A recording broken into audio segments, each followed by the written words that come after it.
Enrique Hill, wala nang ganang mag-work dahil sa flop na movie.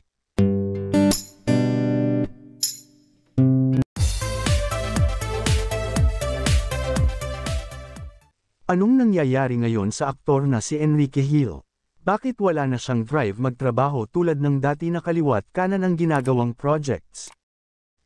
Apektado pa rin kaya siya sa mga nangyayari ngayon sa ex-girlfriend niyang si Liza Soberano kahit matagal na silang hiwalay?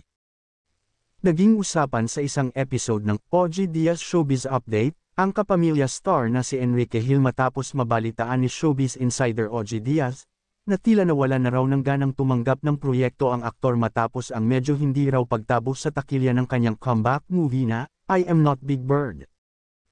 Napag-usapan kasi ng dalawa si Liza na ngayon ay may bagong management na, From Careless to Wild Talent Management sa Singapore, kaya madalang na sigurong uuwi ng Pilipinas ang aktres dahil sa kasalukuyan ay wala nang namamahala ng career niya rito sa bansa. Ang payo ng dating manager ni Liza, sana raw ay may agent siya rito sa Pilipinas para may representative siya kapag may offer. Saktong binanggit ni Mama Loy si Enrique kung kumusta na kaya sila ni Liza.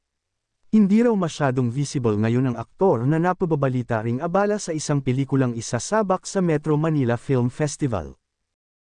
Pero ang nakarating nga raw kay OG, tila nalungkot si Ken sa paglaylay sa box office ng kanyang pelikula na co-producer pa man din siya, at syempre, ginawa pa sa ibang bansa. Sagot ni OG, ayun na nga nabanggit mo si Enrique nakakaloka, kung napapansin nga, hindi aktibo, may ginagawa yata si Enrique pang film fest pero may nagtimbre sa akin, may nagchika lang sa akin.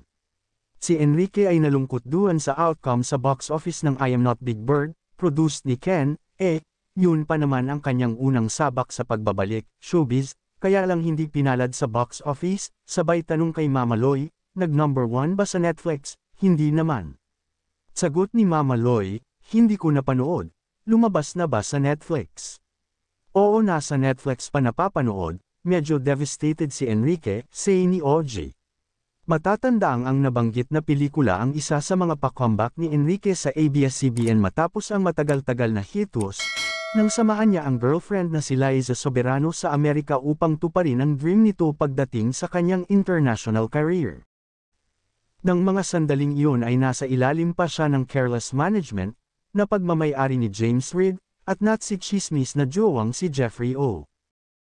Dapat nga raw ay kasama siya sa nilulutong seryeng Incognito, kasama sina Richard Gutierrez, Ian Veneracion, Baron Geisler, Anthony Jennings, Maris Racal, Kaila Estrada, at Daniel Padilla.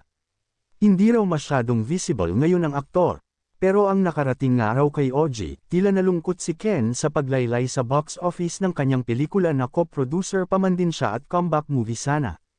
Samantala, wala pang tugon, reaksyon, o pahayag ang kampo ni Enrique patungkol dito.